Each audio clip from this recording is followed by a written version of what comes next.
Hi everybody, welcome back to episode 110 of the Zenith 750 Super Duty build. As I mentioned in yesterday's video, I am trying to knock off the list all of the little things that I've been delaying doing because I just didn't feel like doing them. So the two things I'm working on in this video are the aft elevator fairings and that elevator that you saw has a kink in it. Let's start off with the fairings. Well, these are the fairing. Well, this is one of the two fairings for the back horizontal stab.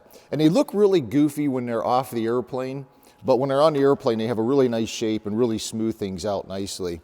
But you can see I have this, what we call peanut butter, which is just a mixture of resin and micro balloons. It's a kind of a real thick layer of resin that goes on here to fill any imperfections and to level things out. Now you can see how rough this is on here, and that is because of all the compound curves on here. I had to put this on basically with a brush. And you know, normally if you saw how I made the fairing for the windshield, when I spread the peanut butter, I use a kind of a squeegee. I use actually a hotel key card, and I can put it on very smooth, which makes for very easy sanding. On here, like I said, because of all the curves, you can't really spread it on with a squeegee.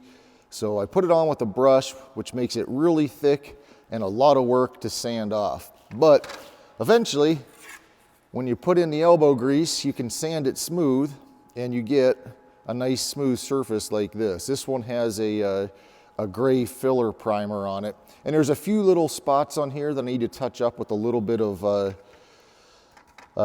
Bondo to smooth it out still. But this one's almost ready to go.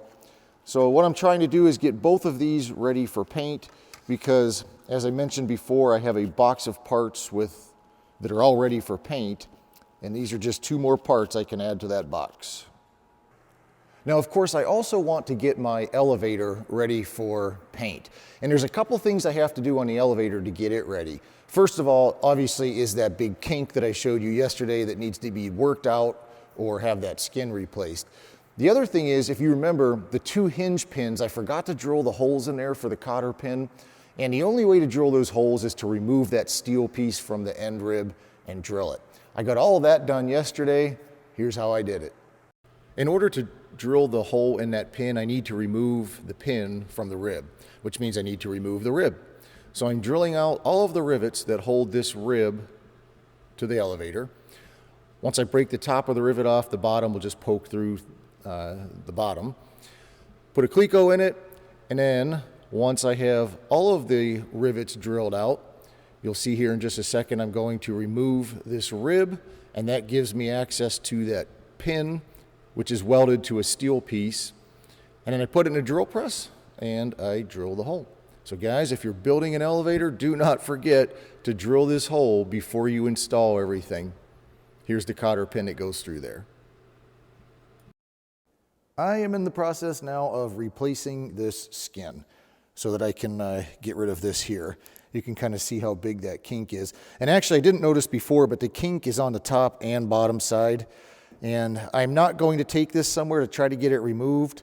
And I'm not going to try to fill this with Bondo. You know, one of the things I learned with working with sheet aluminum like this is you can't fix something like that with Bondo, because you can put Bondo on here, and because this is so flexible, you just can't get you can't sand it nicely, because when you're sanding it, you're pressing on here and everything's still wavy. So I'm not even going to bother trying to fix this. So I have now drilled out all of these rivets. These ones come out super easy. These ones are a little bit more difficult just because it's going into more layers. And unfortunately, this skin actually comes up over here like this, all the way over here, up and over. So all of these rivets have to be removed. I've got to remove these control horns. I've got these rivets out, and then there's a couple on the side here that I'm probably going to have to get my angle drill to remove those. It's a big job to replace one of these skins.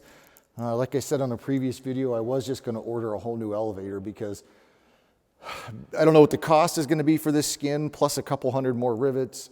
It might not be that much more just to get a whole new elevator, and it'd just be quicker to build another one than try to repair this. But for now, because I don't have anything else to do today, I'm working on removing this skin, and then we'll see how the repair goes.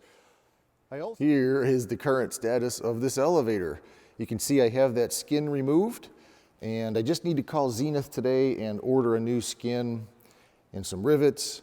And I'm going to replace this rib. This rib goes right here, and I want to replace it because when I first built this, the hole in the skin and the hole in this rib didn't really line up. So I opened it up bigger and put a 3/16 inch rivet in there so that it would line up. And I don't really want to do that again if I don't have to on the new skin. So I'll replace it. Now that this has a 3/16 hole in it, I'll replace this rib too so that I can just use a regular rivet. So that's what I have to do. So there's not much I can do on here now. In fact, there's nothing I can do on here now until I get the new skin. So I'll put the elevator aside for now, and I'll see what else I can get done. Here's that skin. Anybody want it? It's kinked. I think I've come up with a good idea on how I can make room in here for a paint booth. What I'm thinking is, I'm just about ready to take the wings off the Super Duty again for the final time until they're painted. If I take the wings off and I put both wings and the fuselage in the garage, I can take this pits and put it in the very back corner here, even if I have to move that workbench to push it back further.